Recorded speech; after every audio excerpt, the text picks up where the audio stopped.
Los titulares son presentados por Banco Atlántida. Premiamos tus ahorros con una casa de 2 millones de lempiras y 10 bonos de 50.000 lempiras. Un total de 140 municipios pasan a la franja de alerta roja por sequía asociada al fenómeno del Niño, anuncia el gobierno.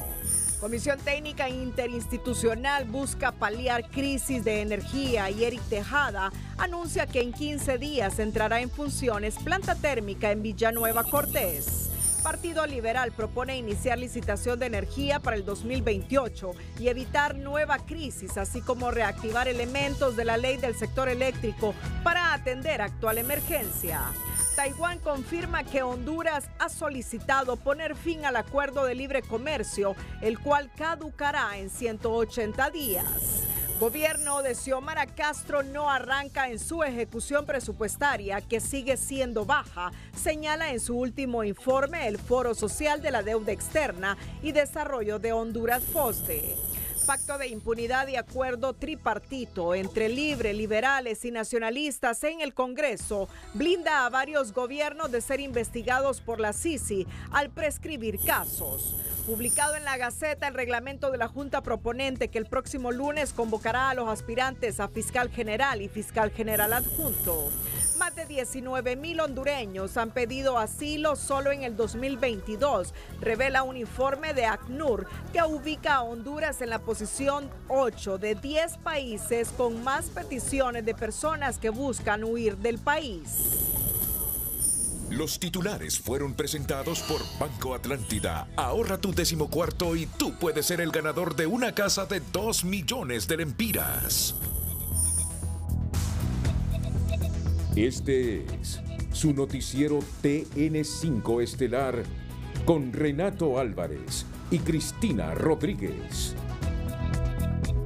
Buenas noches, Honduras. Bienvenidos a la emisión de este jueves 15 de junio. La noticia del día es presentada por Claro. ¿Querés más? Tenés más. Pásate a Claro con tu número prepago y recibí 10 gigas gratis. Pórtate bien, pórtate a Claro.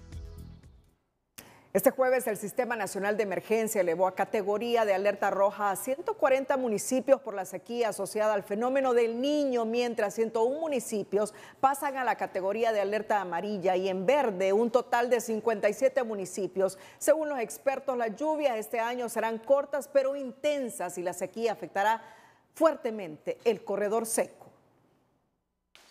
Por efecto de la sequía meteorológica asociada al fenómeno del Niño, el Sistema Nacional de Gestión de Riesgos dispone alerta roja en 140 municipios, activando acciones de respuesta gubernamental, red humanitaria y cooperantes. No es una decisión unilateral de nuestro equipo técnico, se ha concertado y se tienen identificado ya los municipios, 140 en rojo, 101 en amarillo y 57 en verde. Así que ya está todo bien identificado, ya tenemos las órdenes de acción por parte del ministro, por parte de la presidenta Xiomara Castro y los empezaremos a ejecutar la última semana de este mes de junio. La alerta roja por tiempo indefinido suma 85 municipios que estaban en alerta amarilla en Choluteca, Valle, El Paraíso, La Paz, Francisco Morazán, Comayagua, Intibucal, Empira, Lloro y los municipios del norte de Olancho. Otros 57 municipios tienen alerta verde. El gobierno de esta presidenta Xiomara Castro ya está tomando medidas inmediatas como es la perforación de pozos, la construcción de reservorios en el corredor seco y la entrega de raciones alimenticias a casi 100,000 familias que pueden ser afectadas en los 140 municipios que están ahorita en alerta roja.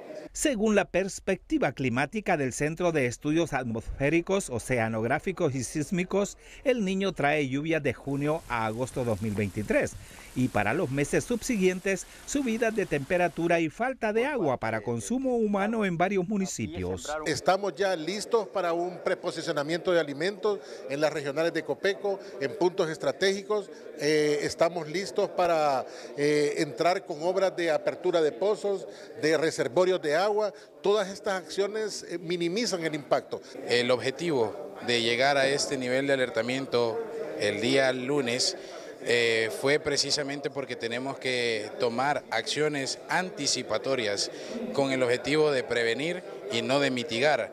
a consecuencia del periodo de la canícula entre el 10 de julio y el 28 de agosto. El Sistema Nacional de Gestión de Riesgos prepara la logística que responda a daños e inseguridad alimentaria a familias en municipios vulnerables. La noticia del día fue presentada por Claro. ¿Querés más? ¡Tenés más! Pásate a Claro con tu número prepago y recibí 10 gigas gratis. Pórtate bien, pórtate a Claro. Es la noticia más importante de hoy y debemos todos a partir de este momento estar alertas, contribuir. ¿Y de qué forma? Contribuir ahorrando agua. Hace algunas horas entrevistamos al exgerente de la ANE, que actualmente se desempeña como coordinador de esta mesa técnica interinstitucional de asistencia a la ANE para crear soluciones ante el problema de los racionamientos eléctricos, el ingeniero José Arriaga Yacamán. Y mire usted, quizá uno de los mejores gerentes que ha tenido la Empresa Nacional de Energía Eléctrica, afirma aquí en TN5, después de esa conferencia de prensa de Copeco, que en una determinada franjas del país no había visto en su vida esos pronósticos que hoy nos están alertando y que llevan al gobierno de la República a decretar alerta roja en 140 municipios, alerta amarilla en 101 municipios y alerta verde en 57 municipios. Pero el punto clave son las repercusiones que en la represa Francisco Morazán pudiese tener y afectar esta sequía de julio y agosto.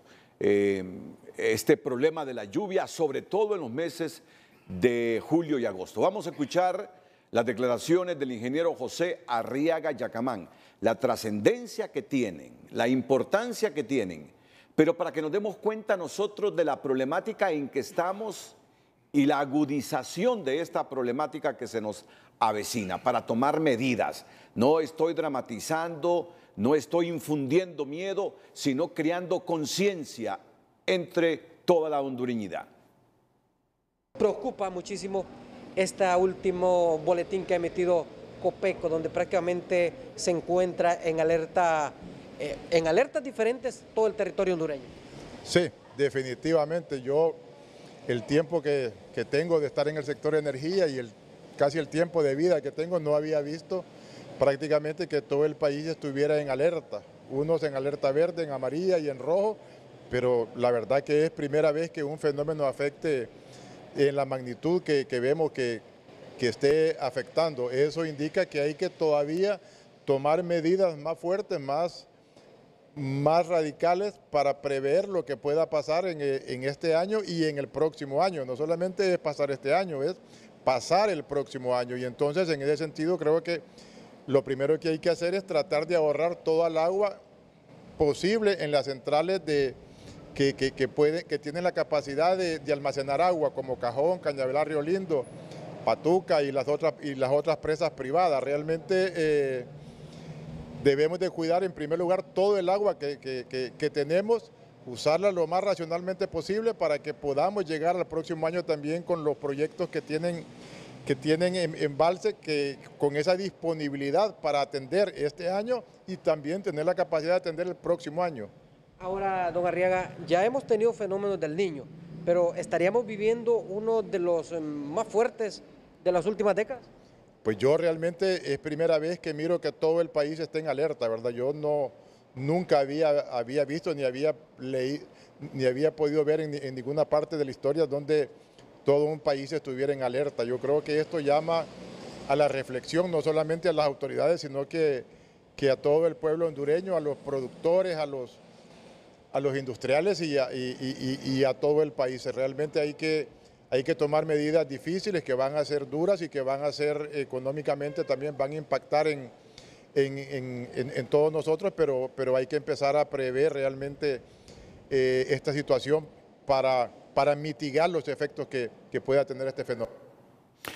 Declaraciones de José Arriaga Yacamán, el coordinador de esta mesa técnica interinstitucional que asiste a la ANE y contribuya a crear soluciones conjuntamente con el sector público ante la situación que vivimos. Yo pregunté esta noche, ¿qué nos quiso decir José Arriaga Yacamán con esto de racionalizar y cuidar el agua en nuestras represas? Que si no lo hacemos, el próximo año, estas se pueden quedar sin agua. Eso nos quiso decir, que si no cuidamos el agua, el otro año nos podemos quedar sin ella en las represas y ya se imaginan ustedes con toda la energía hídrica que se genera en estas represas, si eso llegase a suceder. Esa es la advertencia, esa es la reflexión que está haciendo esta noche el ingeniero José Arriaga Yacamán. En su cuenta de Twitter, el ministro de la Secretaría de Energía y gerente interino de la ANE, Eric Tejada, ante la crisis energética y los apagones que se viven en el país, posteó lo siguiente. En 15 días se conecta planta térmica en Villanueva, 17 megawatts que darán alivio a la zona. Planta nueva que se apega a lo establecido en nueva ley de energía, $8.78 por kilowatts mes y a un costo variable auditado. En Cortés hay un déficit de generación de hasta 100 megawatts en horas críticas. Asimismo, no hay capacidad de transporte de energía. Por ende, además de incorporar generaciones, vital la línea de transmisión San Pedro Sula, Sur San Buenaventura, que ya tiene avance importante para poder llevar energía solar desde el sur y hacer interconexión con Centroamérica, acotó el funcionario. Pero también ha escrito otro tuit donde informa, estamos resolviendo, avanzando en los procesos correspondientes para la incorporación de una barcaza o equivalente que genere 80 megavatios a ser inyectados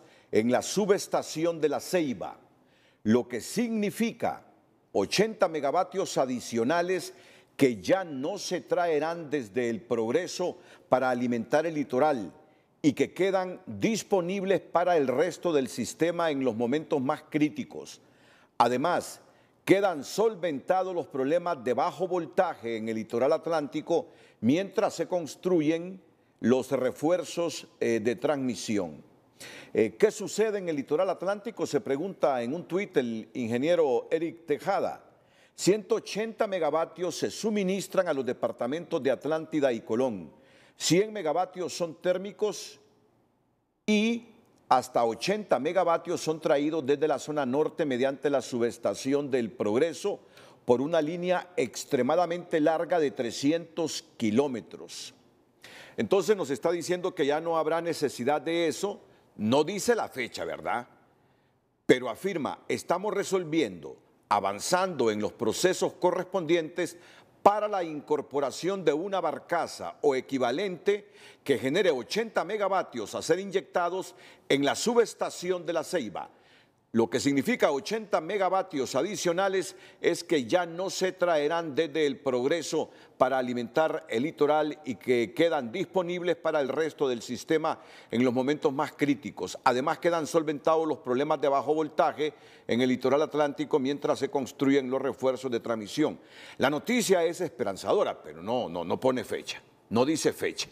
Y ya la gente quiere resolver los problemas. Ahora que ya se programaron oficialmente los racionamientos, anhela, idealiza la gente que estos terminen lo más rápido posible. Pero la noticia no deja de ser esperanzadora, esperemos que sea lo más rápido posible. Todas las medidas que se adopten para buscar soluciones al problema energético son bienvenidas, sostienen los expertos, tras el anuncio del ministro Eric Tejada. Las altas temperaturas derivadas del fenómeno del Niño ha incrementado la demanda energética hasta en un 40%. En ese sentido, la ANE se ha visto obligada a hacer extensiones de líneas en gran parte del país. Ha incrementado un 40%, o sea, usted ve, ya la población cada vez va adquiriendo más aparatos, va creciendo la lotificación aquí en la costa norte. Por las maquilas, la lotificación va creciendo y pues más las empresas que van entrando, tenemos demanda de energía. El gerente de la Empresa Nacional de Energía Eléctrica, Eric Mejía, anunció que a más tardar en 15 días se conectará una planta térmica en Villanueva Cortés que generará 17 megawatts, que darán alivio a la zona. En ese sentido, el presidente de la STN sostiene que todas las decisiones que sirvan para descongestionar las subestaciones son bienvenidas. No debe haber ninguna restricción para que un privado entre, es importante que entre, y en el caso de Villanueva, que está sobrecargada la línea, está sobrecargado el transformador, es importante que entre a generar porque hay restricción en la red, porque hay restricción de potencia. Hay que buscar alternativas para minimizar los efectos que dejará el fenómeno del Niño. Este ex gerente de la Empresa Nacional de Energía Eléctrica se muestra preocupado por las alertas decretadas por Copeco en todo el país. Es algo nunca antes visto, según José Manuel Arriaga Yacamán.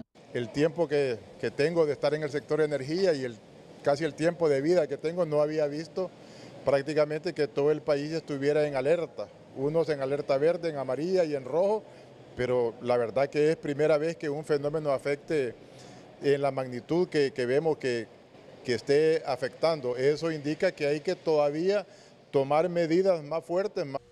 Esta crisis que atraviesa Honduras debe ser resuelta por personas conocedoras. El gobierno de la República debe aliarse con los sectores que puedan ayudar a solucionar el problema, porque la población ya no aguanta a criterios de este economista. Hay que empezar a trabajar y a hacer aquello que se dice que no hicieron los anteriores. Hay que hacerlo ya. Si hay que hacer licitaciones para licitaciones internacionales para que nosotros podamos resolver el asunto, hay que hacerlo. Se sabe que tardan mucho, pero hay que empezar ya, porque mientras no empezamos, no se resuelve el asunto. La prolongación de la sequía del fenómeno del Niño se puede extender hasta el próximo año según expertos, lo que indica que la crisis energética también se sentirá por un largo tiempo si no se toman medidas urgentes. Orly Martínez, Telenoticias. Bueno, qué buena reflexión la de este hondureño economista Jorge Interiano, qué buena reflexión. Y en estos momentos tan críticos nosotros estamos destacando el pensamiento positivo y de contribución a la solución de este problema. Miren lo que dijo. Hay que hacer, dice, todos los que dicen que dejó de hacer el gobierno pasado. Voy a repetir esa frase del señor Interiano. Hay que hacer lo que dejaron de hacer los otros, los que se fueron. Nos está diciendo el señor Jorge Interiano. Más allá de las críticas, en este momento mejor hagamos lo que criticamos no hicieron los otros. Es lo que necesita Honduras. Y esto va para el sector público, esto va para el sector privado y esto va para todo mundo. En este instante el país necesita que el espíritu sea positivo y de unidad. Y hacer cada quien lo que criticamos no hizo el gobierno que pasó. Aquel ya se fue. Aquel es un hecho consumado, es historia en el país. Por lo tanto, lo que dejaron de hacer aquellos, nos corresponde ahora a nosotros hacerlo para que el país no se nos hunda.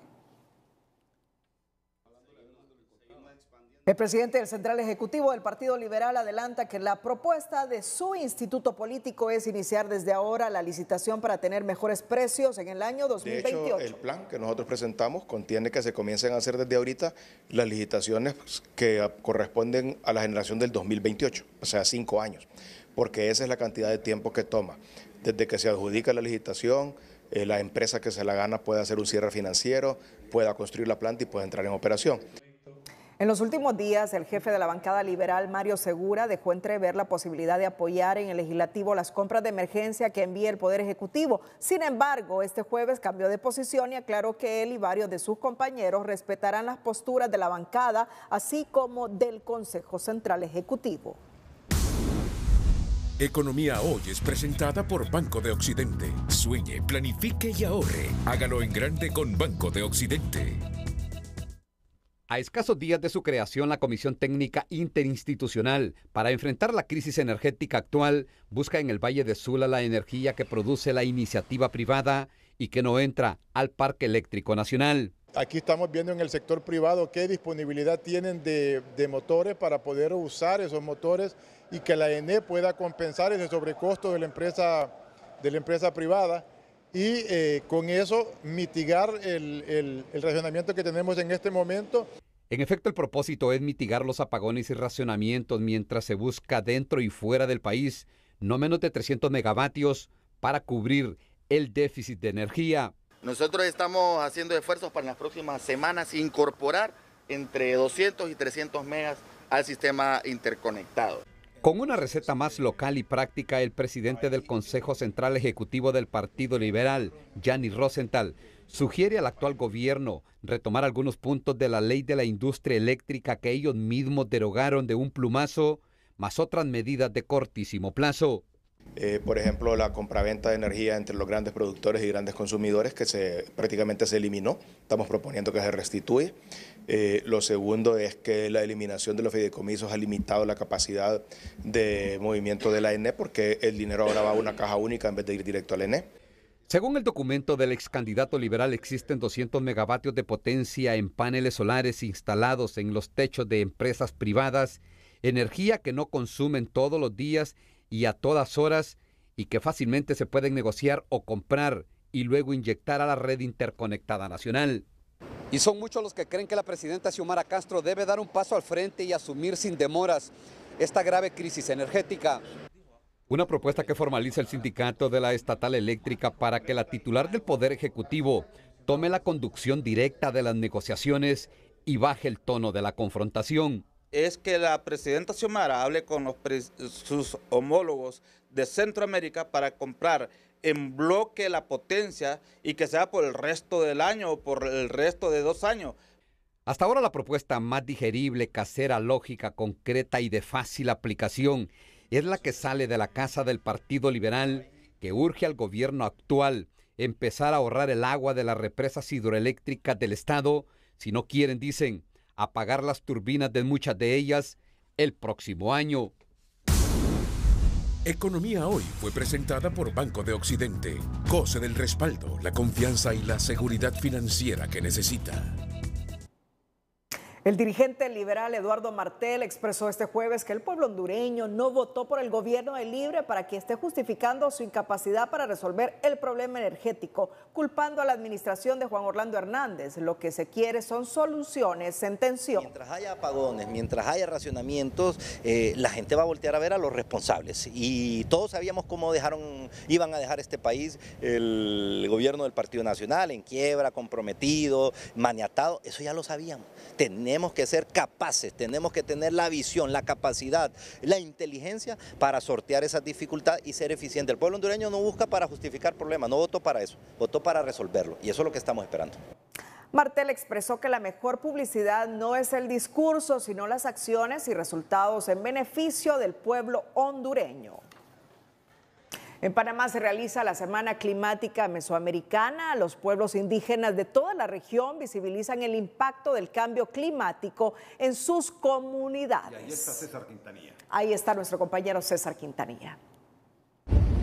Hola, ¿qué tal amigos? Les saludo desde la capital de Panamá. Aquí me encuentro porque se realiza la Semana Climática Mesoamericana. Pueblos indígenas, territorios que van desde Panamá, pasando todo Centroamérica hasta México, están socializando los impactos que están teniendo por efecto del cambio climático y cómo con métodos ancestrales por ahora luchan para defenderse de este fenómeno global con repercusiones locales. Cuando hay pérdida de bosque, cuando hay deforestación, cuando hay degradación, cuando tenemos que emigrar, pues nuestra identidad se ve afectada. ¿Cómo hacer de que lleguen los apoyos a los territorios? Porque tenemos cooperantes, tenemos un Estado total. El pueblo es pueblo, siempre hemos estado ancestralmente y vamos a estar combatiendo en todas las situaciones difíciles. Ya no podemos ir al río a tomar el agua que pasa ahí cerca de las carreteras o al lado de nuestras casas porque ya están contaminadas. Esas son las grandes situaciones que estamos pasando hoy por hoy nosotras o nosotros como pueblos indígenas. Que de la tierra venimos y a la tierra regresamos.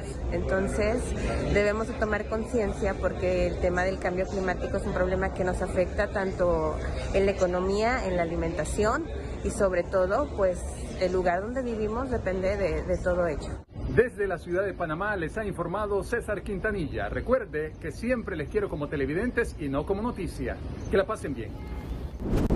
Vamos a nuestra primera pausa comercial. Cuando regresemos, Honduras solicita oficialmente a Taiwán poner fin al Tratado de Libre Comercio.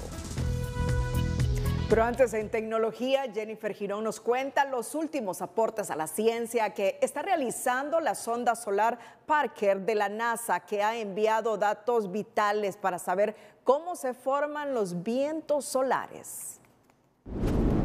La sección de tecnología es presentada por Jet Stereo. Con Jet Stereo, mi hogar lo tiene todo. Cuando quieras lo mejor, Jet Stereo incluido.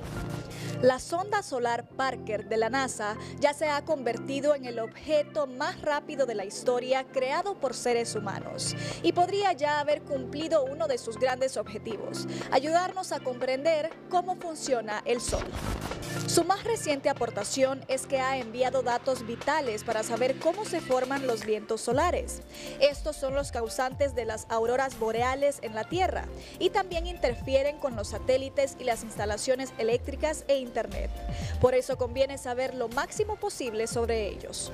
Los datos de la sonda Parker indican que al crearse estos agujeros, cierto tipo específico de conexión magnética que han identificado es la que origina los vientos solares.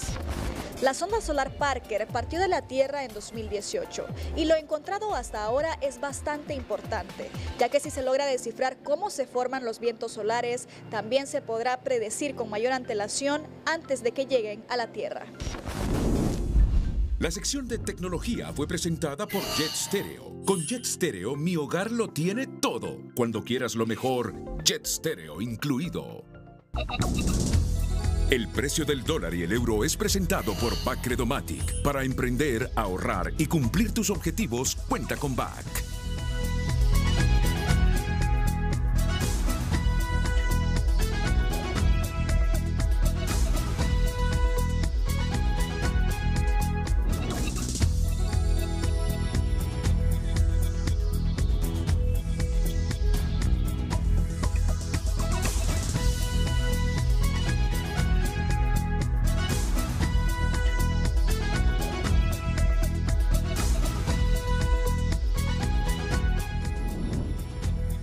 El precio del dólar y el euro fue presentado por Bacredomatic. Para tener los mejores beneficios, cuenta con BAC. El precio del café es presentado por Dunkin'. Energízate con Dunkin'.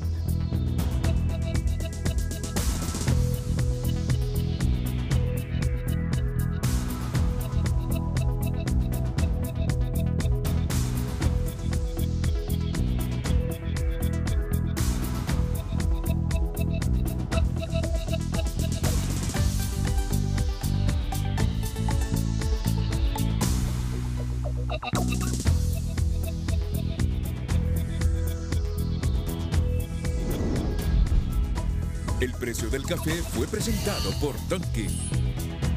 Energízate con Dunkin'. Siempre es un propósito nuestro, en cualquier momento y circunstancia, informar de manera objetiva y correcta. Siempre lo hemos hecho y lo seguiremos haciendo. Mire usted ante las expresiones de José Arriaga Yacamán de que hay que cuidar el agua de los embalses, de las centrales hidroeléctricas, por todo lo que hoy nos proyectó Copeco, porque si no lo hacemos el próximo año, corremos el riesgo inclusive de que algunas centrales no tengan suficiente espejo, suficiente volumen de agua para generar energía eléctrica. Pero algunos dirán, pero ¿cómo vamos a cuidar el agua si necesitamos generar toda la energía en este momento? Porque nos hace falta. Mire el mensaje que nos envía Miguel Aguilar para que entendamos qué nos quiso decir José Arriaga Yacamán. Por eso el Centro Nacional de Despacho debe despachar toda potencia privada renovables sin restricciones a toda hora para cuidar el agua que tiene la represa Francisco Morazán, que tiene Patuca 3, que tiene Cañaveral y que tienen todas estas represas. Por eso mismo, por eso el Centro Nacional de Despacho debe, dice el presidente del sindicato de la NE, por eso el Centro Nacional de Despacho debe despachar toda potencia privada de renovables sin restricciones a toda hora para cuidar el agua de estas represas. Y así ponernos en sintonía de lo que está diciendo José Arriaga Yacamán. Y no enfrentar un problema mayúsculo, peor que este que estamos enfrentando el próximo año 2024. En otra información, el portavoz del Ministerio de Relaciones Exteriores de Taiwán, Jeff Liu, informó que el pasado 9 de junio, Taiwán recibió una petición oficial por parte del gobierno de Honduras para poner fin al acuerdo de libre comercio entre ambos países, por lo que dentro de 180 días las disposiciones de ese convenio caducarán. Esto significa que los empresarios hondureños podrán exportar durante este tiempo los productos incluidos en el Tratado Libre de Aranceles a Taiwán. Después de este plazo estarán gravados con los impuestos correspondientes. Un informe de monitoreo al presupuesto de la República hecho por el FOSDE revela que el gobierno sigue sin arrancar en materia de ejecución presupuestaria. Apenas lleva realizando un 31% de los 392.000 millones aprobados, siendo los rubros donde más se gasta en salarios, pago de deuda y seguridad, dejando de lado áreas prioritarias como proyectos sociales e inversión pública, advierte. En medio de múltiples crisis en el país, las instituciones públicas se dan el lujo de no ejecutar los fondos presupuestados. Según el informe del FOSDE sobre un monitoreo del presupuesto del 2023, al 12 de junio el gobierno registra un gasto de apenas 31% de los más de 392.000 millones de lempiras. Todas las obras que se quieren incorporar no han llegado a la mayoría de la población del país. Siempre vemos el mismo comportamiento de que a nivel de presupuesto existe la planificación para llevar a cargo estas obras, sin embargo ya al momento de la ejecución nos vemos con un poco de falencias. Este nivel de ejecución sigue siendo un signo de preocupación porque se está gastando en pago de deuda y salarios, pero no en inversión pública, que es lo que aporta crecimiento económico y generación de empleo, explica este académico. Pero sigue siendo una variable de preocupación desde el punto de vista de dos aspectos importantes. El primero, la inversión pública, la cual siempre será sumamente necesaria, principalmente la inversión que tiene que ver con infraestructura e infraestructura productiva. Y por el otro lado, debemos recordar que ante los altos niveles de pobreza que tenemos en el país, la política social, la política de asistencia social es clave. Esto indica que a un año y medio de la nueva administración, la ejecución de proyectos en las diferentes áreas como salud, educación e infraestructura todavía no arranca en la forma que debería. Que es necesario que se tomen medidas, que se evalúe la gestión del gobierno a nivel de cada una de las instituciones, porque ya tuvimos el primer año de gobierno, que hubo una reingeniería, sin embargo vemos con preocupación que a estas alturas todavía vemos que no arranca todavía la ejecución del presupuesto como debería. El FOSDE recomienda priorizar los fondos hacia las necesidades de la población, definir una estrategia para el gasto y realizar una evaluación exhaustiva. De lo contrario, prevén que al final del año la ejecución de todo el presupuesto solo alcance un 75% y en la inversión pública llegue solo a la mitad de lo aprobado. Hasta el momento las autoridades gubernamentales no han explicado a qué se debe esta baja ejecución del presupuesto y tampoco han dicho si tienen un plan para agilizar aquellos programas y proyectos que beneficien a la población. Sara Carranza, Telenoticias. Solo se sabe que en privado se queja el ministro de Educación que no está recibiendo todos los recursos que aprobó el Congreso Nacional en el Presupuesto General de Ingresos y Egresos de la República. Anteayer el ministro de Seguridad nos decía, a pesar de las críticas que recibo de que no ha sido tan eficiente el estado de excepción en cuanto a resultados, no hemos recibido nada de los 1.000 millones que se nos prometió para el estado de excepción y ya van un poco más de 6 meses. El informe indica que baja ejecución presupuestaria y algunas instituciones del Estado reclamando que esos fondos deben llegar lo más rápido posible para ejecutarlos. Este día asumió funciones en propiedad de la nueva directora del DINAF, Lisette Cuello, quien anunció una fuerte política social de apoyo a la niñez y adolescencia. En tanto, el representante del UNICEF en Honduras ofreció un total acompañamiento para dar otro giro a esa institución. A partir de este jueves, la doctora Lisette Cuello está al frente de la Dirección de Niñez, Adolescencia y Familia DINAF con el compromiso de garantizar la atención integral de niños y niñas en los 298 municipios del país. El principal reto y proyecto que estamos empezando, como lo anunciamos, es una auditoría institucional que nos permita identificar oportunidades para el cambio en el marco de los derechos de las niñas y el interés superior. ¿Eso qué quiere decir? Quiere decir que todas las decisiones que se tomen a nivel institucional responderán a cómo esa decisión afecta a los niños y a las niñas. Y por supuesto, el desafío es que el impacto sea positivo. La doctora Cuello contará con el apoyo de varias secretarías del Estado para armonizar su trabajo con la legislación nacional, la Convención de los Derechos del Niño con apoyo de sociedad civil y con la comunidad internacional. Hay una oportunidad de oro de reforzar el buen trabajo que están haciendo y ahora con una nueva directora con tanta experiencia, con tanto compromiso, ahora hay aún más oportunidad para verdaderamente generar cambios en la situación de la niñez y de la adolescencia en este lindo país. Cumpliendo el mandato de la presidenta Xiomara Castro, la doctora Cuello debe construir los cimientos de una futura Secretaría de Niñez, Adolescencia y Familia y corregir errores administrativos en el cumplimiento de cada derecho de la niñez. Esperamos grandes cosas de esta nueva dirección que, ya lo han dicho públicamente, estará siendo acuerpada por todas las secretarías de Estado. Por eso es que confiamos, hemos acompañado a la doctora Lisette Cuello en sus luchas y sabemos que ella tiene una claridad absoluta de lo que se debe alcanzar en el marco de esta institución. El compromiso que ha asumido la Presidenta de la República y su gabinete de gobierno para permitirle a la doctora Cuello convertir a la DINAF en una institución especializada en materia de derechos humanos y una institución garante y tutora de derechos despolitizada. Con el nombramiento de la doctora Lisette Cuello es tiempo de imaginar un país que piensa en grande y que es tiempo de invertir en la niñez hondureña.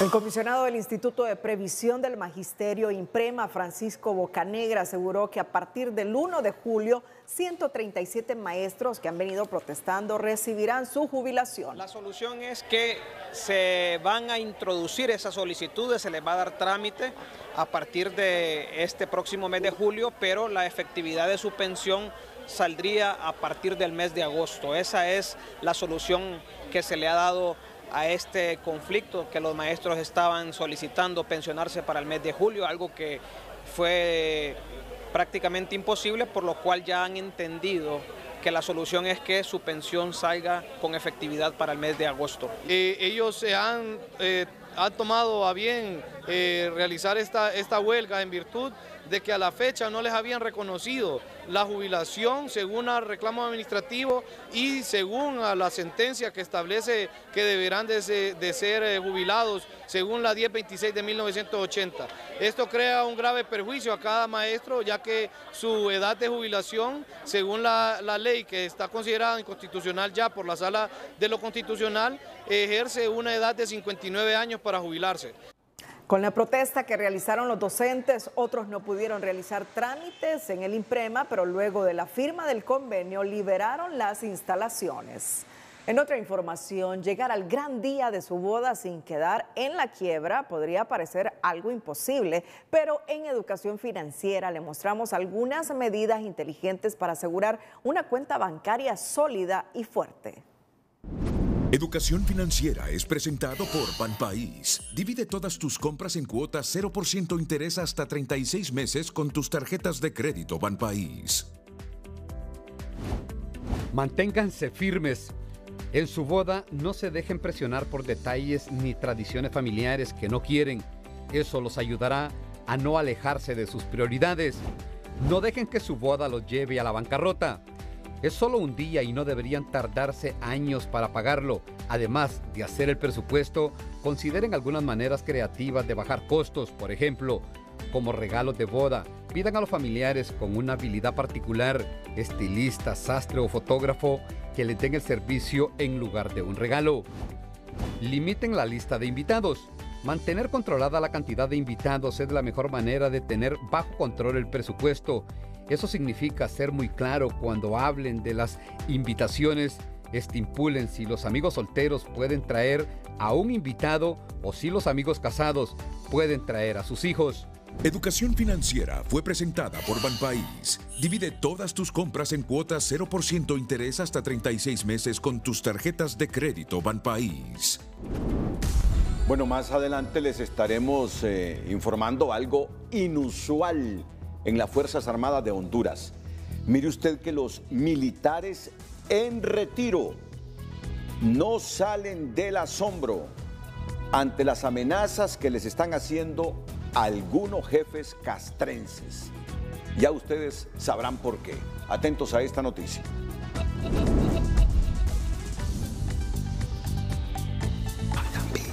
Pero antes, la Agencia de Estados Unidos para el Desarrollo Internacional, USAID, presentó su nuevo proyecto Sembrando Esperanza, a través del cual proporcionará $37.8 millones para impulsar esfuerzos cuyo objetivo es reducir la violencia y la inmigración irregular de miles de jóvenes y familias en Honduras. Robin Braverman, directora de Sembrando Esperanza, afirmó que el proyecto generará esperanza y un sentido de conexión con los jóvenes y sus familias con sus comunidades, utilizando las mejores prácticas a través de estrategias de riesgo diferenciadas como terapia familiar, derivación a servicios, terapia cognitiva conductual, entre otras. Sembrando Esperanza tendrá una duración de 5 años y buscará mejorar las condiciones de seguridad humana en 25 municipios de Honduras, mejorando la cohesión social comunitaria, ampliación de servicios integrales centrados en la familia y la juventud, y aumentará las capacidades de asesoramiento basado en evidencias. Un informe de la Oficina de las Naciones Unidas para los Refugiados, ACNUR, ubica a Honduras en la posición número 8 de 10 países que encabeza el mayor número de personas solicitando asilo. Es decir, más de 19,000 hondureños pidieron refugio solo en el 2022, aumentando en un 33% las solicitudes. Al acercarse el 20 de julio, fecha en que se conmemora el Día Mundial del Refugiado, la Agencia de las Naciones Unidas para los Refugiados presenta el informe Tendencias 2022 de Desplazamiento Forzado. En este se revela que Honduras ocupa el 8º lugar en el top 10 de los países con el mayor número de nuevos solicitantes de asilo. Honduras no es ajena a esa realidad. Honduras venía desde hace varios años dentro de los primeros puestos en términos de nuevas solicitudes de asilo. Es decir, aquellas personas que año a año salen de un país hacia otro diciendo estoy huyendo y necesito que me proteja en ese otro país. En el documento, la ACNUR detalla que entre 2021 y 2022 se registró un aumento del 33% en la cantidad de connacionales que pidieron refugio, equivalente a 19,900 hondureños solicitantes de asilo en 2022. Del total de hondureños desplazados por la fuerza, la mayoría busca resguardo en Estados Unidos, México y España. Los lugares de llegada no sorprenden. El 94% de la población continúa llegando a Estados Unidos y México. Han encontrado algunas respuestas bastante importantes en el caso de México, en procesos de reubicación, en un fortalecimiento del sistema de asilo, y se ha presentado pues un desafío en términos de el reconocimiento. En el caso de Estados Unidos, pues las personas han logrado presentar esas solicitudes, lo cual es una buena noticia. Es decir, en los mecanismos de protección existen y las personas han podido levantar la mano y decir necesito entrar a su país porque tengo una situación de riesgo. Aunque el informe no contempla las causas, el representante de ACNUR en Honduras, Andrés Celis, explica que es la inseguridad uno de los principales factores. Decir exactamente en el 2022 lo que ocurrió fue A, B, C o D no es tan sencillo. Pero obviamente había una tendencia de continuidad de un impacto de violencia principalmente ligada al crimen organizado. Creo que el país reconoce el impacto, por ejemplo, de la extorsión, ¿no?, como un factor que agota las posibilidades de las personas de permanecer en un lugar, y por eso las reacciones en términos de las políticas públicas que el Estado ha buscado implementar para contrarrestar esta situación. En los últimos 10 años, el total de hondureños desplazados aumentó hasta 30 veces, contabilizando a 247.090 personas con necesidades de protección. En la segunda edición, Terra Te Impulsa, Emprendedor Génesis, hoy se premió a 17 emprendedores de diferentes departamentos del país. Ampliamos de 3 a 15 premios en Capital Semilla no reembolsable, donde de la mano de Génesis y Ceutec reciben una formación por 3 meses y al final en temas de finanzas, marketing digital, legalización, y al culminar pues los mejores pitch o presentaciones son acreedoras a Capital Semilla en especie. El primer lugar recibió un capital semilla de 30.000 empiras, el segundo lugar 25.000 empiras y otros ganadores también recibieron capital semilla para fortalecer su emprendimiento. Súper agradecida, la verdad, por este enorme apoyo que nos brindaron, ¿verdad? Todos los emprendedores, no solamente a mí, para seguir adelante y seguir como avanzando aún más con nuestro proyecto y seguir impulsando también las ventas para favorecer a todos nuestros clientes. El objetivo de este proyecto es evitar la migración de los hondureños. El proyecto Génesis tiene 2 importantes iniciativas: mitigar la migración irregular y prevenir la violencia en las comunidades vulnerables del país. Así que hoy nos queda más que celebrar, felicitar a todos los ganadores y seguir impulsando el microemprendimiento y el emprendimiento. La Fundación Terra también llevará a Guatemala y El Salvador este proyecto que hoy ha apoyado a más de 2.000 hondureños emprendedores. Los militares en retiro no salen del asombro ante la última advertencia hecha por las Fuerzas Armadas relacionada con un evento de reservistas previsto para el 22 de julio, pues no solo les prohíbe usar sus uniformes de reserva, sino que les recuerdan el artículo 574 del Código Penal que sanciona a quienes perturban el orden público, lo cual analistas castrenses califican como una amenaza de la institución a sus miembros retirados. Los organizadores del encuentro de veteranos y reservistas de las Fuerzas Armadas programado para el próximo 22 de julio del presente año nunca creyeron que de su misma casa llegaría una advertencia con sabor a amenaza por este evento. No, nunca había pasado. Lo que creo es que está recibiendo instrucciones del gobierno. El gobierno tiene miedo. Lo que estamos haciendo los reservistas y los veteranos de guerra de las Fuerzas Armadas es honrando, reconociendo cuál fue el aporte que han dado tanto los reservistas como excombatientes en los últimos 100 años. Y es que en un comunicado las Fuerzas Armadas le recuerdan a los veteranos y reservistas que el artículo 574 del Código Penal sanciona a las agrupaciones que perturben el orden público, al tiempo que les advierten del riesgo que corren si usan uniformes con los colores de la institución castrense. Llama la atención que de las estructuras militares de las cúpulas estén enviando una nota a sus excompañeros, una nota que más bien es una amenaza, porque no solamente se les dice que no usen uniformes, sino que además, si ellos hicieran algún acto vandálico, van a ser reprimidos, cuando el gobierno anunció de entrada que en este gobierno no iban a haber represión contra las manifestaciones. Llama la atención que nunca antes la cúpula militar salió al paso de un evento de su misma gente y según el general en retiro Romeo Vázquez Velázquez, la advertencia desnuda el temor del actual gobierno a cualquier manifestación pública, aunque ésta sea un cumpleaños o una marcha pacífica de las cacerolas vacías. Entonces, en ese sentido, lo que ellos están tratando es de apagar cualquier fuego que se pueda encender. Pero el fuego ya está encendido, hay una población que está inconforme, todos estamos inconformes, si no miremos los apagones que tenemos de energía, porque no tomaron decisiones a tiempo. Cuando ellos anduvieron ahí pidiendo el voto, no le fueron a decir al pueblo, te pedimos el voto para echarle la culpa al otro gobierno, le dijeron, te pedimos el voto porque te queremos resolver los problemas que hay.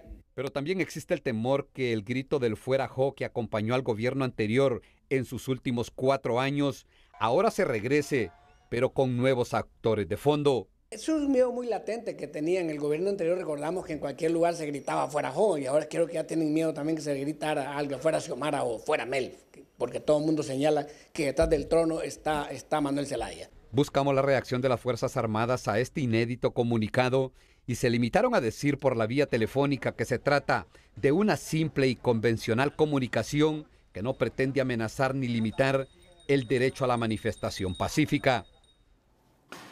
En TN5 en línea, el abuso de la policía militar contra ciudadanos en la comunidad de Bonitío, en Colón, se ha hecho viral en las redes sociales, donde los internautas cuestionan a los uniformados y otros los defienden asegurando que ellos ponen orden. TN5 en línea es presentado por La Curazao, con los mejores precios en el Blacatón de medio año. La Curazao, para vivir mejor. Este video en el que se observa a un policía militar empujando a una señora cuando realizaban la detención de un joven en la comunidad de El Bonitío, Atlántida, se viralizó en las redes sociales, donde algunos usuarios expresaron indignación por el hecho y otros dicen que el policía solo hizo su trabajo. Carlos Méndez aseguró, ese militar debe ser encarcelado. Y Obed Flores comentó, aparte del abuso, ese militar hace un disparo y cerca de niños, lo que no sirve en una institución, sáquenlo. Por su lado, David Herrera opinó que los policías militares no tienen educación para tratar personas, por eso deben ser acompañados por un policía azul. Y por otra parte, las personas desconocen los procesos judiciales. Mientras que Maribel Varela consideró que es un abuso de autoridad. Sin embargo, otros internautas como Reinaldo Rodríguez pidieron que dejen a la policía poner orden. Si les quitan la autoridad, no los respeta nadie. Y Andrés García comentó que es una detención. La señora no tenía por qué obstaculizar la orden. Mientras que Eddie le dio la razón a la autoridad, estaban haciendo una detención, no hizo más que desplazarla, aseguró. El agente fue suspendido y puesto a la orden de los juzgados, según informaron las autoridades de la policía militar. TN5 en línea fue presentado por La Curazao, con los mejores precios en el Blacatón de medio año. La Curazao, para vivir mejor. Este jueves, el comisionado presidente de la Comisión Interventora de la Oficina Administradora de Bienes Incautados, OABI, interpuso recurso de amparo ante la Sala de lo Constitucional contra el acto interlocutorio emitido por el Juzgado de Letras Seccional de Tocoa, Colón, acto judicial que en flagrante violación al debido proceso y derecho de defensa decretó embargo a cuenta de la OABI por 35.472.999 lempiras, en virtud de haberse condenado al pago de prestaciones laborales y derechos adquiridos de empleados de la empresa Centro Médico del Atlántico, asegurado a la organización criminal Los Cachiros. En Tocoa, que pertenecía al grupo criminal Los Cachiros. En ese sentido, pues, fue cesado en el 2018, la demanda fue presentada en el 2018, nosotros hemos descubierto, pues y ayer fuimos sorprendidos donde ya nos embargaron una cuenta de 35 millones violentando todos los derechos procesales correspondientes. En ese sentido, pues para que se inicie un proceso de investigación, también interpondremos una denuncia ante la supervisión de tribunales para que se inicie este proceso y se dé pues con la objetividad que el caso amerite. Suazo apuntó que de forma errónea el embargo se decreta de manera solidaria en contra de la OABI, por lo que señala el lugar donde se encuentran los medios de prueba, derechos constitucionales que se consideran violados a partir del 13 de junio de 2023. Pide a la Sala Constitucional decretar como medida cautelar la suspensión del acto reclamado en virtud de que constituye la ejecución de una sentencia condenatoria injusta. Se pidan los antecedentes al juzgado de Tocoa, que se le dé traslado para formalizar el amparo y seguido el proceso se anule el auto impugnado por haberse dictado violando el derecho a la defensa y al debido proceso. Mediante un comunicado, la Convergencia contra el Continuismo repudió el asesinato de Okelí Domínguez y el atentado sangriento de su madre, Catalina Ramos, hecho perpetrado en la casa de habitación de la familia Domínguez en la comunidad de Guapinol. Recordaron que Okelí es hermano de Alí Domínguez, quien fue asesinado el pasado 7 de enero, y hermano del defensor de derechos humanos, Reinaldo Domínguez. Asimismo, llamaron al gobierno a dar una contundente respuesta ante este crimen atroz, así como a la comunidad internacional, al Sistema Interamericano de Derechos Humanos y la ONU a presionar al Estado para que se esclarezca este crimen y los anteriores, y que juntos con las organizaciones sociales populares exijan la pronta instalación de la CICI para hacer frente a las redes criminales que están detrás de estos crímenes. El reglamento que regirá las acciones de la Junta Proponente en el proceso de selección de los candidatos a fiscal general y adjunto fue publicado este jueves en el diario oficial La Gaceta. En ese sentido, se tiene previsto que en la tercera sesión, que se llevará a cabo este viernes, la Junta Proponente abordará la publicación de la convocatoria a todos los aspirantes, que se estaría haciendo oficial el próximo lunes 19 de junio, de manera que se pueda cumplir a cabalidad con todo el cronograma establecido, en el cual se fija el 1 de agosto como la fecha para enviar el listado de 5 al Congreso Nacional. La vicepresidenta del Congreso Nacional, Fátima Mena, no ocultó su preocupación por la extensión del memorándum de entendimiento que firmó el gobierno y Naciones Unidas para avanzar en las etapas previas a la instalación de un eventual mecanismo anticorrupción, pues considera que solo es una medida para continuar dilatando el proceso. Cumplimiento de los indicadores que tenían. Yo más bien me preocupa porque es como darle más tiempo para que tengan más excusas. Es decir, que la promesa de campaña la miro cada vez más lejana. No veo que la vayamos a tener en los próximos 6 meses. Mena tiene claro que no existe ningún tipo de voluntad política para acoger la misión internacional, por lo cual es el momento clave para retomar el movimiento de las antorchas y exigir soluciones. Está pidiendo que de nuevo salgan las antorchas la diputada Fátima Mena. Hay que retomar las antorchas, dice, para presionar al Congreso a que se instale la Sisi en Honduras. La llegada de la Sisi a Honduras no solo es lenta, sino que evidencia cómo el pacto de impunidad entre el tripartidismo hace que el tiempo corra a favor de los corruptos, pues no es cierto que la misión, una vez instalada, podrá investigar todos los gobiernos, como asegura un acuerdo firmado por los partidos Libre, Liberal y Nacional, pues todo apunta que cuando la misión intente escarbar algunos gobiernos, la información requerida la información requerida no se encuentre o los casos ya han prescrito, afirman legisladores y analistas políticos.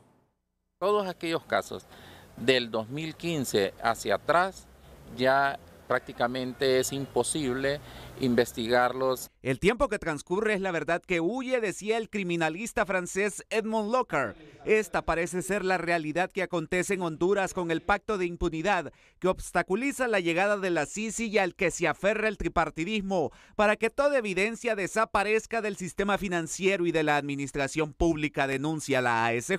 Las diferentes fuerzas políticas están dándole largas a este tema a efecto que transcurra el mayor tiempo posible para que todas las evidencias desaparezcan, tanto del sistema financiero nacional como de la administración pública, y también prescriban todos estos delitos relacionados con la administración pública. Incluso en el acuerdo tripartito firmado en febrero previo a la elección de la Corte por los líderes de los partidos Nacional, Liberal y Libre, prácticamente se le pone la lápida a la Sisi al acordar que de llegar al país tendría que investigar a todos los gobiernos anteriores, incluyendo al del Poder Ciudadano. Y esa será una tarea imposible, asegura la vicepresidenta del Congreso. Por ejemplo, el gobierno del presidente Zelaya no se va a poder investigar, por ejemplo.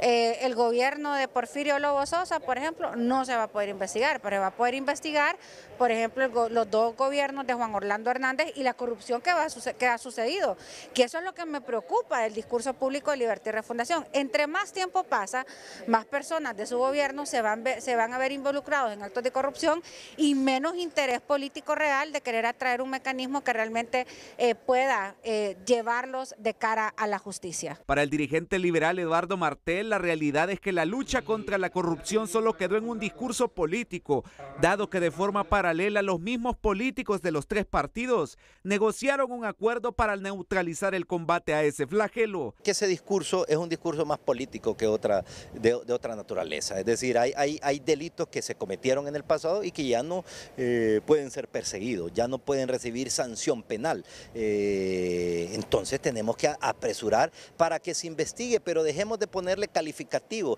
El gobierno de Pepe, el gobierno de Mel, el gobierno de Juan Orlando, el gobierno de Xiomara, que se investigue la corrupción. El pacto de impunidad funciona sin sobresaltos y el blindaje se mantiene, debilitando cualquier posibilidad de ponerle un alto a la corrupción. La lucha contra la corrupción fue relegada a un tercer plano en el gobierno de la refundación, cuestionan los analistas, que tienen claro que la elección de la Corte no solo fue el escenario clave para que el tripartidismo negociara a los 15 magistrados, sino para acordar seguir generando más impunidad en el país.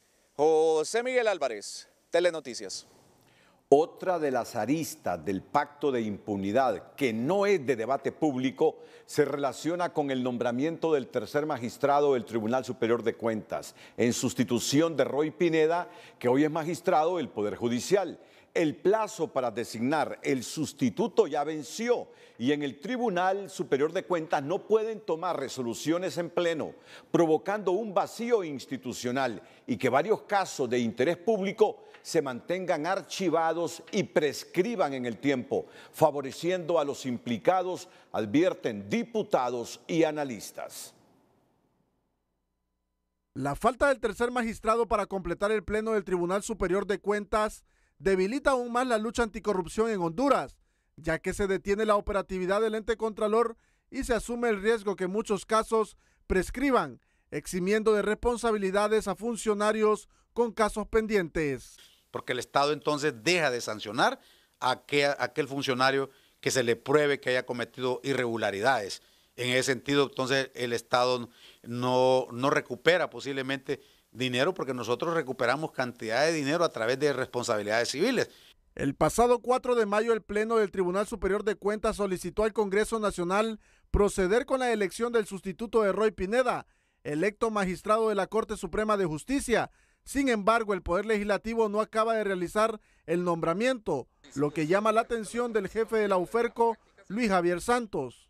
Más bien, eso ha beneficiado de alguna forma, porque como no hay ese otro magistrado nombrado, es que no se han seguido otorgando los finiquitos.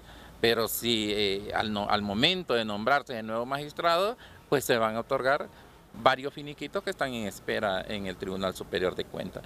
No es posible que de un ente administrativo se estén liberando de responsabilidad a varias personas jurídicas y a varias personas naturales que forman parte de grandes redes de corrupción. La desidia del Congreso en el nombramiento del magistrado del TSC que llene la vacante dejada por Roy Pineda, según la diputada Fátima Mena, fomenta la impunidad en la que históricamente se han protegido los funcionarios públicos. Pero Libertad y Refundación no nombra a una persona en esa posición porque según la ley del Tribunal Superior de Cuentas, la persona que ocupe ese cargo no se puede reelegir. Entonces la persona que llegue no podrá pues, optar o participar. Sin embargo, hay que ver que el no cumplir con una responsabilidad lo que conlleva es básicamente tener a una institucionalidad paralizada. Y como tú bien señalabas, los costes de la paralización del Tribunal Superior de Cuentas es que aumenta la impunidad. Sorprende la paciencia del legislativo para realizar los nombramientos pendientes. Una clara señal, dicen los analistas, de un Estado postrado, sin institucionalidad y disfuncional. Se va a volver grave del momento entonces en que todas las instituciones queden cefáleas en el sentido de que no va a haber una máxima autoridad para que pueda generar pensamiento y cabeza de cuál va a ser la dirección de esas instituciones públicas, o que van a generar entonces que muchos funcionarios van a estar de hecho pero no en derecho, y que eso ya genera entonces cuestionamientos importantes a cualquier Estado. El pasado 9 de mayo, el titular del Congreso Nacional, Luis Redondo, dijo que ese poder del Estado analizaba parar ese nombramiento y elegir simultáneamente los 3 magistrados del TSC, ya que su periodo termina el 6 de diciembre. Pero esta acción, según los entrevistados, no es la conveniente.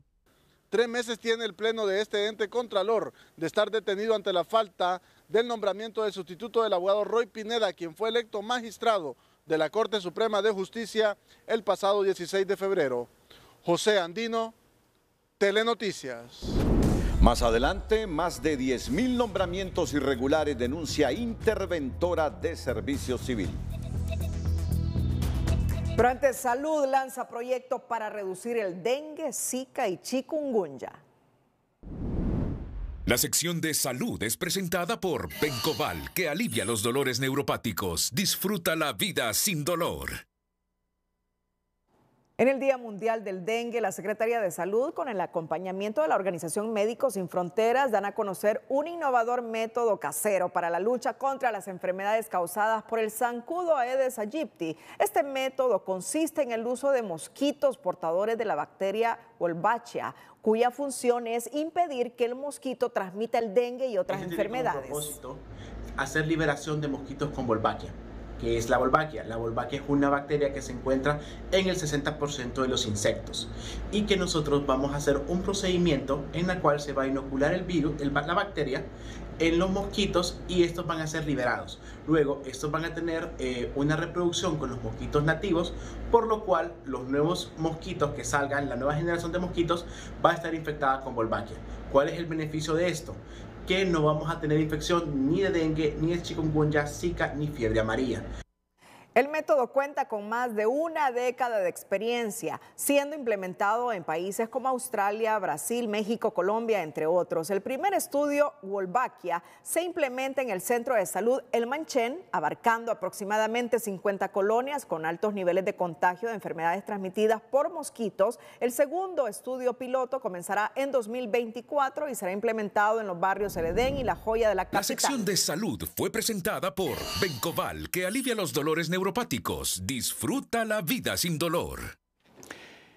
Y un día como hoy, en 1667, mire usted, hace tiempos, se realiza la primera transfusión de sangre en un ser humano. Un día como hoy es presentado por Banco Vicenza. Con Casa Plus queremos darte un porque sí a tu nueva casa. Jean-Baptiste Denis fue un médico francés que en 1667 hizo la primera transfusión exitosa de sangre a un ser humano, utilizando como cánulas plumas de aves. Le transfundió a un joven de 15 años sangre de oveja. A pesar de que la transfusión se realizó con sangre de oveja, el joven logró sobrevivir. Por aquel entonces la ciencia no estaba al tanto de los peligros de la transfusión de sangre entre especies ni de la existencia de diferentes grupos sanguíneos. Las siguientes transfusiones de sangre que se realizaron no tuvieron tanto éxito y pronto se desechó la práctica. Fue retomada hasta en 1902 por Karl Landsteiner, quien descubrió los 4 grupos sanguíneos. Un día como hoy fue presentado por Banco Vicenza, el experto en vivienda.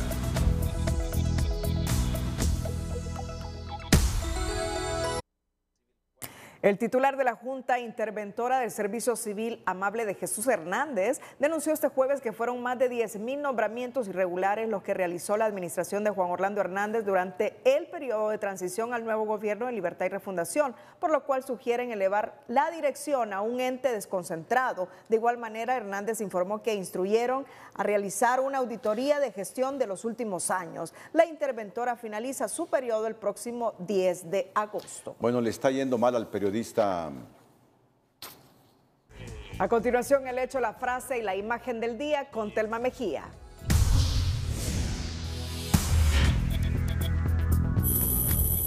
Pacto de impunidad y acuerdo tripartito de las principales fuerzas políticas del país en el Parlamento minan trabajo de la CICIG en caso de instalarse en Honduras, advierten legisladores y analistas. Así valoran las advertencias de las Fuerzas Armadas a sus reservistas por evento que tendrán el próximo mes. Llama la atención que de las estructuras militares de las cúpulas estén enviando una nota a sus excompañeros, una nota que más bien es una amenaza. Porque no solamente se les dice que no usen uniformes, sino que además, si ellos hicieran algún acto vandálico, van a ser reprimidos. Las autoridades elevaron a alerta roja 140 municipios del país por la sequía asociada al fenómeno del Niño. En tanto, otros 101 municipios suben a alerta amarilla y 57 se quedan en alerta verde.